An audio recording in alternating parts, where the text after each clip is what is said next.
What's up, everybody? I am back with some more Christmas movie reviews. I want to cover. I want to try to make sure I get through uh, a couple of more Hallmark Christmas movies that I really want to talk about. Two of which today I really want to discuss.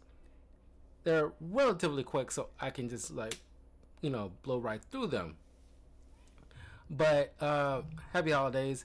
Sorry for the lack of streaming yesterday. Like I said, I was, out enjoying some holiday festivities downtown. So, you know, uh, today I am trying to get some stuff out.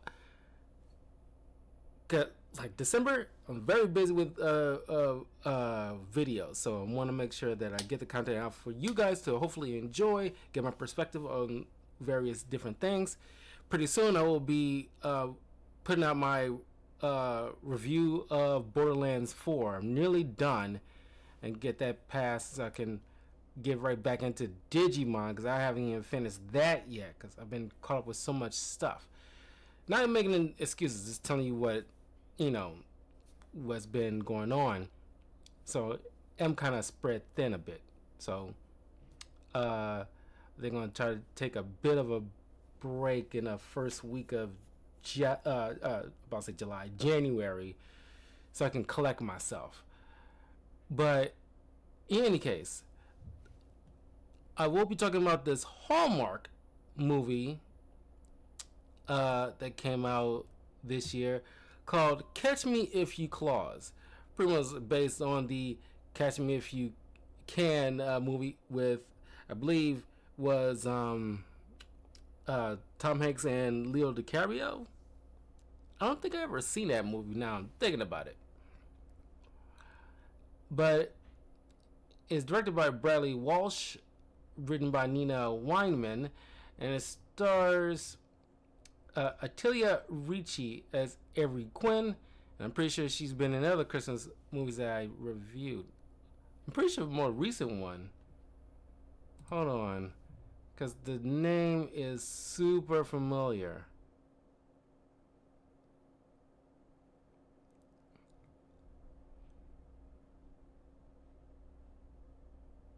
Oh wow, I think she was Silver Banshee on CW.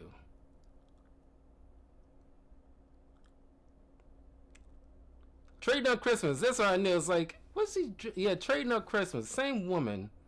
So she had like two movies. Well, no. Catch Me If You Claus came out in 2023. Trading Up Christmas came out last year. Hold on.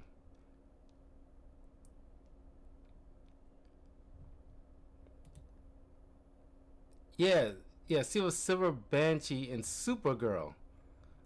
Wow, that was way back in 2016. Sorry, I just had a no. We got Luke McFarlane as Chris Kringle Jr.,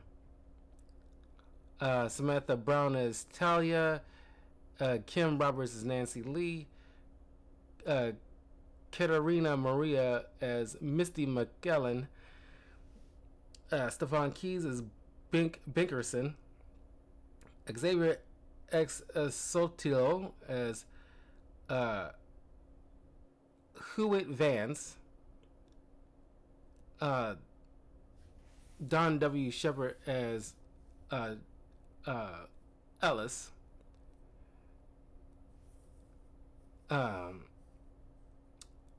so this is kind of like a sort of mistaken, not mistaken identity, but just well,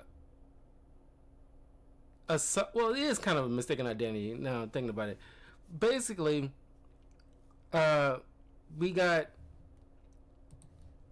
uh, Avery, who is the daughter of a well-known and well-respected mother who was a news anchor of her time. Pretty much kind of like like like you know, uh, what was it, Heidi Klum, like TV personality kind of thing, and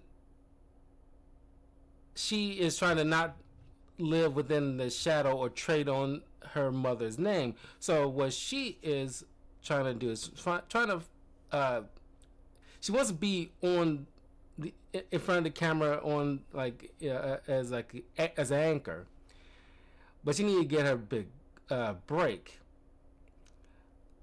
That comes in the form of one of the news anchors being very sick, and so much so she can't really speak fluently. So she decides to step up and say like, "I'll do it." So they give her a chance. So she has uh, the very next morning, because news anchors have to get up super early in the morning to do like morning shows. So she's trying to get some solid sleep until there's a break in her house where we see this guy who she knocks out and ties up, and he claims that he is the son of Santa Claus, and this is his first uh, sleigh ride of delivering presents on his own. And she points out, which I can't help but notice, and I'm pretty sure many people can't help but notice. I know it's a Christmas Hallmark movie, but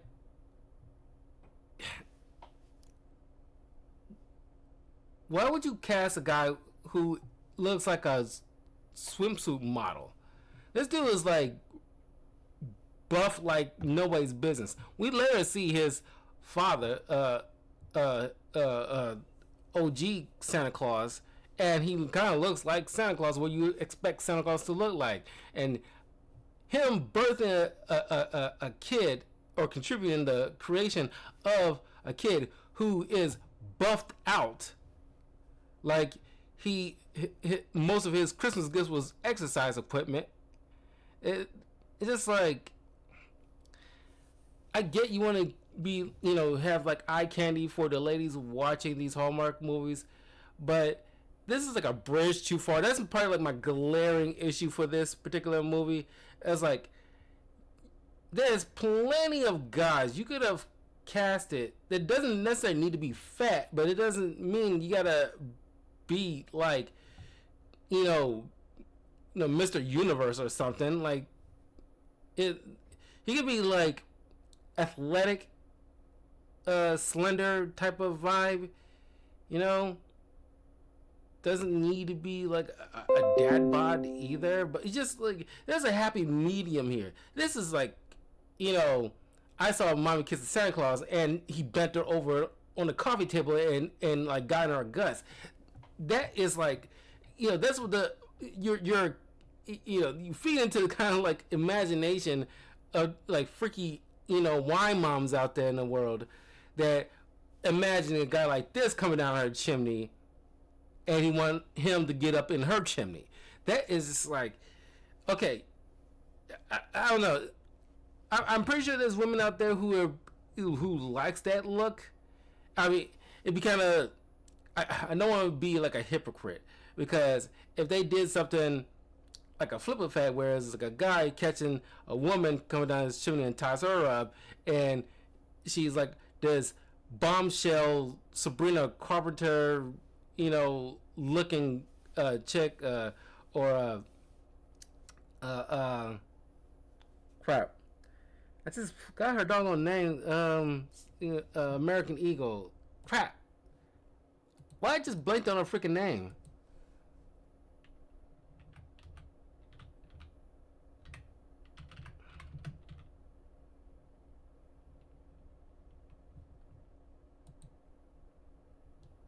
Sydney Sweeney. Good lord.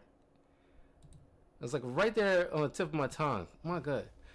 It's like some sweet Sydney Sweeney, Sabrina Carpenter looking chick, coming down claiming like I'm the daughter of Santa Claus, and it's like, yeah, because obviously guys don't want to see, you know, a woman dressed like a refrigerator claiming to be daughter of Santa Claus is okay, like I get it, okay, but it's still like I don't know. There's a happy medium, in my opinion. But she doesn't believe him, and I really don't care for this guy's performance. In my opinion, he I know he's trying to come off as like innocent and whimsical. He grew up in the North Pole, so he got like I I buy it more so with Will Ferrell as Buddy and Elf, because I think that's, in my opinion, I think they're trying to capture that and they're failing at it. Because maybe it works for Will Ferrell because Will Ferrell actually has comedic chops to sell it. This guy, he sells more of action movie guy. But even then, even on a Schwarzenegger, can sell you on something like Jingle All the Way. But he mostly plays like a father figure. This guy is, doesn't come across. This dude looks 40. So did Buddy. But still, this is like, this guy's not selling me on like this naive whimsy, like, oh golly gee, it's like I'm gonna get so in trouble. It's like I'm not being sold on it. I'm sorry, as a viewer, I can't buy it. And maybe it doesn't help with the look because he's a male model. Come on. But anyway, I digress. He's having because he's trying to tap into his Santa powers, but he's struggling because he's not, because of the whole self-consciousness, he's having trouble, making that connection. It's kind of like with Tobey Maguire's Spider-Man, where he's having like this kind of blockage, so his power is kind of, in flux of turning on and off. So it's kind of like that, I guess. But he does understand when focus. He knows her and he remembers certain things. There is a thing about like, oh, there's this like kind of like a crucial gift. Like it's kind of like a like in the Spider-Verse where they talk about like canon events. It's like that, but with presents. There's like a particular present that would be like a canon event for a young kid that generates what they want to do later in life. Hers is, you later find out it's like a some kind of writing journal thing that got her that inspired her to want to get a professional journalism. But he also, he mistakenly got her house to deliver a present that's meant for her neighbor. But the neighbor's not home, so he convinces her to help him pretty much commit a B&E to officially deliver the present. But lucky he has like a key, like a kind of like a backup ring of keys, each meant for like a different country.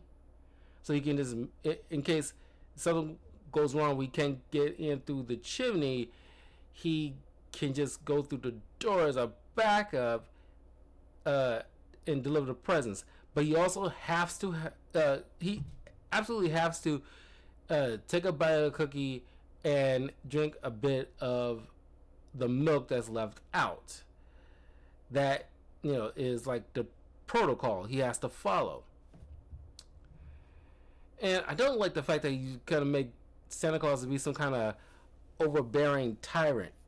Sure, you later see him, he is come across a bit strict, but it just doesn't gel well with like how he's initially portrayed as he's described earlier in the film.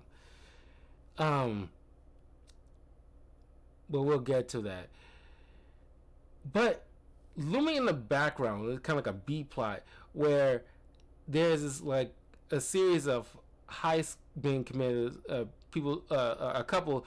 A woman and like a man dressed in a Santa suit breaking in people's houses and robbing the place. But there's also this other thing with a mayor and another person that is getting into it. There's like a flash drive about some illegal acts that is being stored on that, where this mayor is sending his goon to try to find out, find this couple and see like where, who has this drive. So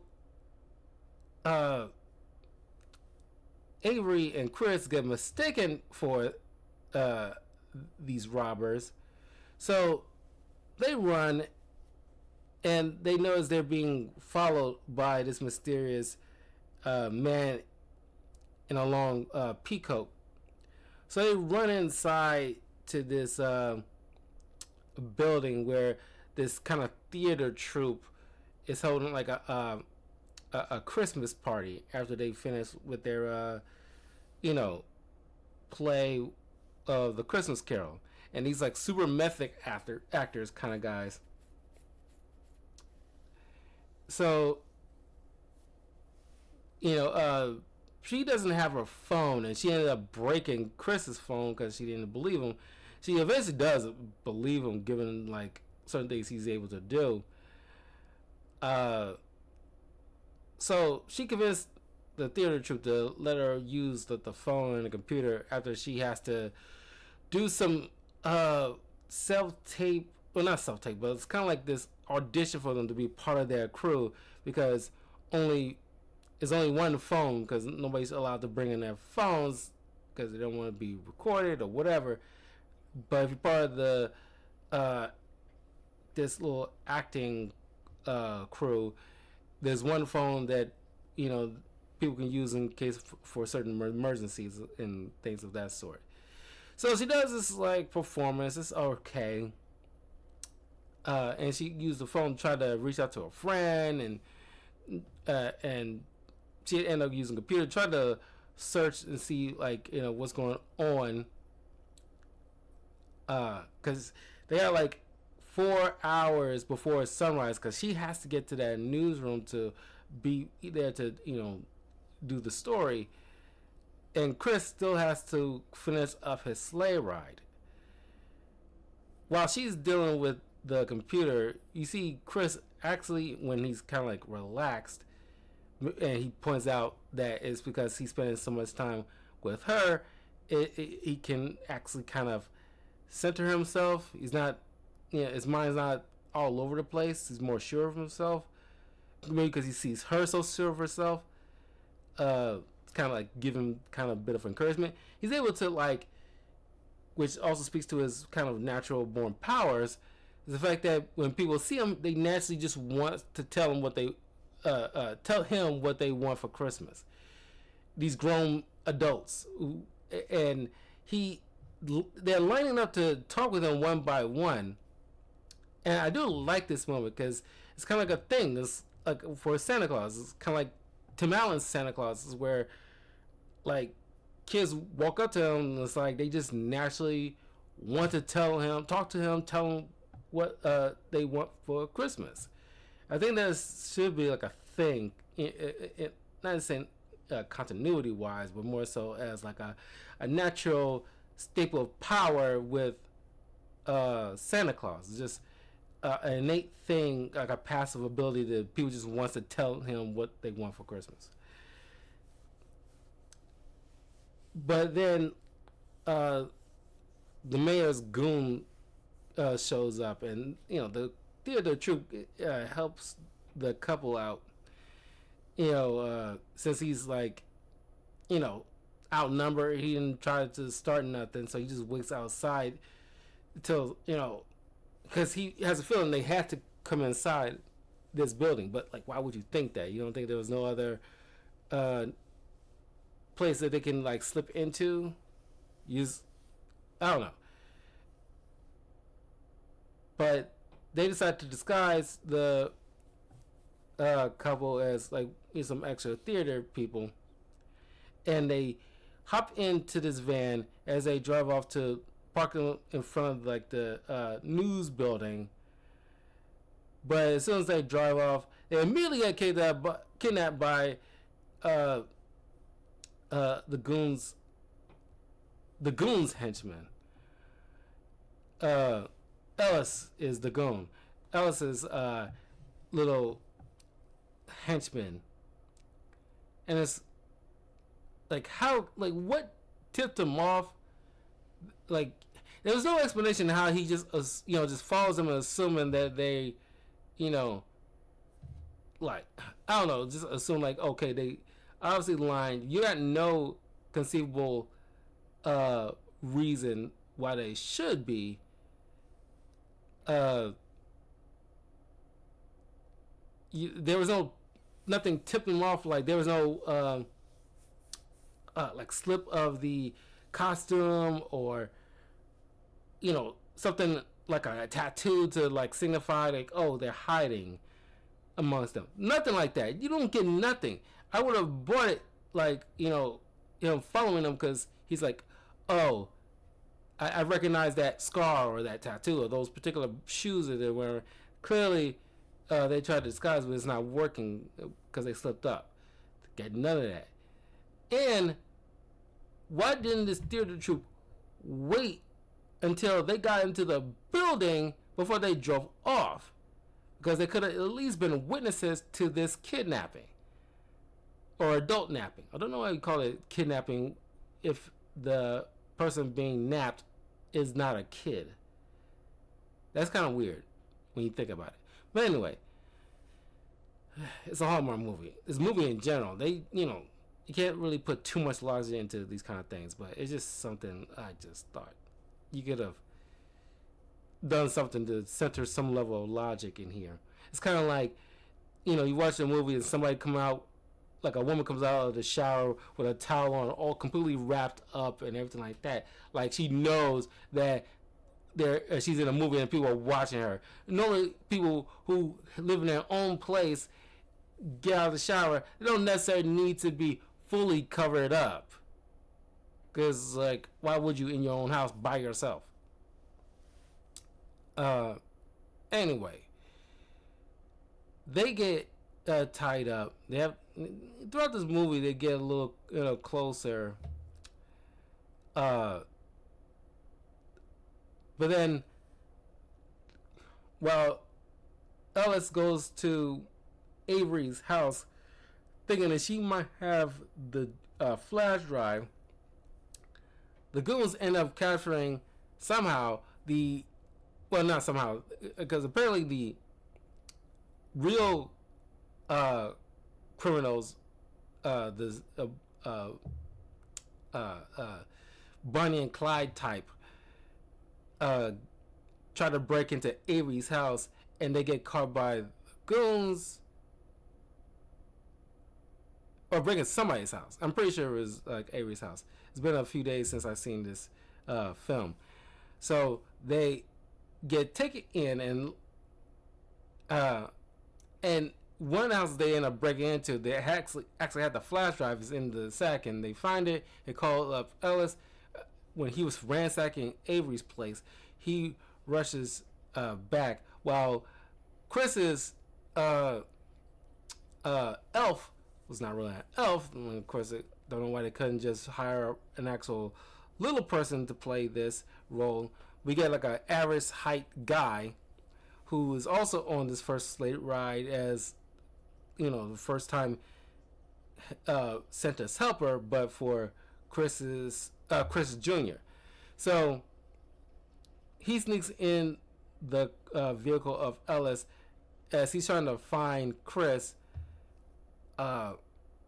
which eventually had to be forced to tell Santa Claus what happened, which eventually he had to make his way down to find his son.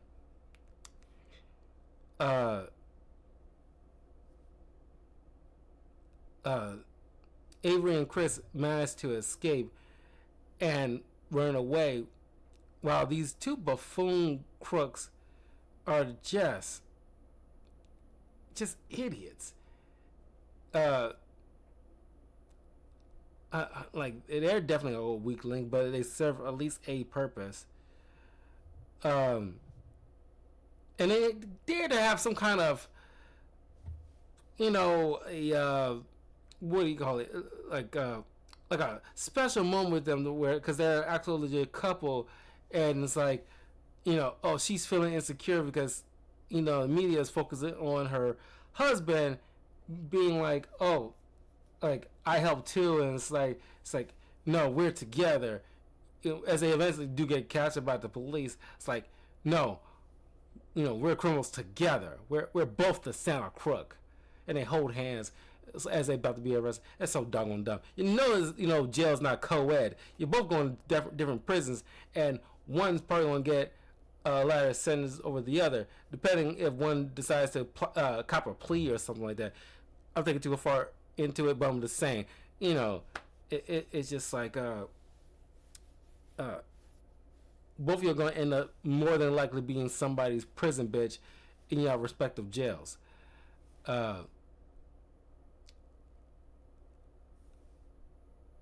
um, so now they, searching for Chris and Avery, who uh, uh, eventually managed to, do some investigation and realize what's been going on and the scandal going on with the mayor, and he's trying to keep a lid on it, and which a lot of ill-begotten gains are on the flash drive.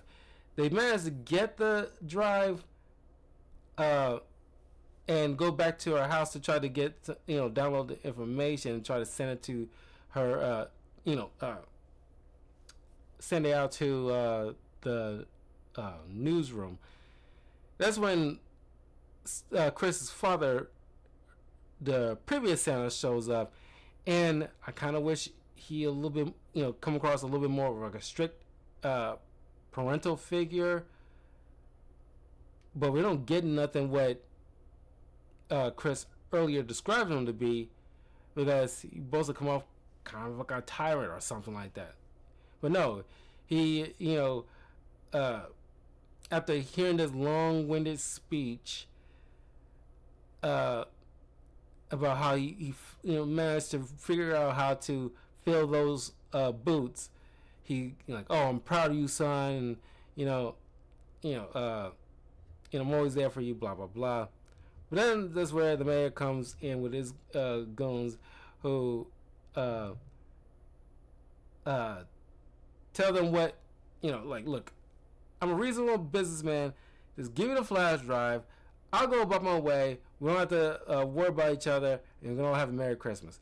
Then of course you see, like, Santa Claus flexing his powers. Is like, yeah, you grew up in a. I remember you growing up in like a foster home. When you lost your parents, and you rose to make something of yourself, but somewhere along the way you became very greedy, and now look at you now. And I kind of like that, but throughout the course of the time, Avery managed to copy all the data and already sent it out to the newsroom, just in case, and she used it as a bargaining chip to make sure they don't try to, she gave the flash drive to him, but told him immediately, yeah, just in case you getting kind of funny ideas about doing something to us, I did make a copy of that. So if anything happens to us, you'll be busted. But it's all irrelevant anyway, because the cops ends up showing up at her house, and considering that he just committed like a B&E, so uh, uh, uh, the mayor and his little henchman all get arrested. The elf and Santa and Chris all make it to do their rounds to make sure the presents are delivered. Avery makes it in time to the newsroom to give a report about everything that went on the entire night with the mayor and the actual Santa crooks, all that stuff. She is completely she gets her props and everything like that. Everything's coming up Avery right now, As she leaves, she sees Chris, who finishes like his ride, and he comes back to deliver her real gift. And they end up making out, and he conjures a little beautiful little snowfall to really like set the mood, and offers to take her someplace like warm and tropical to celebrate Christmas together. And that's Catch Me If You Claus. It's okay. I kind of expected more from this. As I stated, like it's more. I think Avery, or at least Italia, is probably like the best part in the entire film. Honestly, everybody else is like very bleh, but she is probably like the best part in the entire film. But in terms of like story, is very average. It's not the worst Hallmark movie I ever seen, but I don't see myself ever like returning to this at all. But it's just something that kind of caught my eye, and I just feel like I gotta talk about this at least because this is like I kind of had high hopes for this, but that's just my fault.